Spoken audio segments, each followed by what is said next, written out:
Kolar times Kannada ನ್ಯೂಸ್ಗೆ ಸ್ವಾಗತ. ಸಾಂದೀಪನಿ ಶಾಲೆಯಲ್ಲಿ ನೂತನ ನ್ಯಾಯಾಧೀಶರಿಗೆ ಅಭಿನಂದನೆ.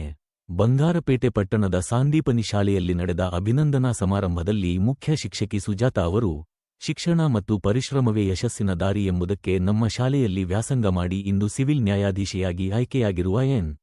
ಅಶ್ವಿನಿ ಅವರೇ ಉತ್ತಮ ಉದಾಹರಣೆಯಾಗಿದ್ದಾರೆ ಎಂದು ತಿಳಿಸಿದರು.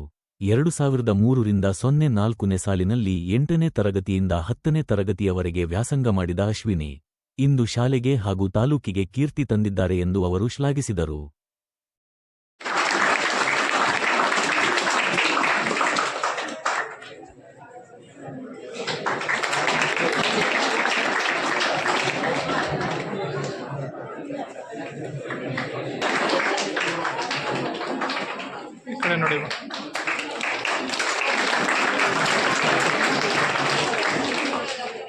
Because I know all the thousands together students' names.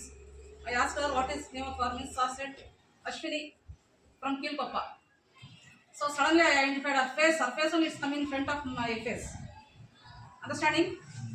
Because 4 or 5 years back, I think you came.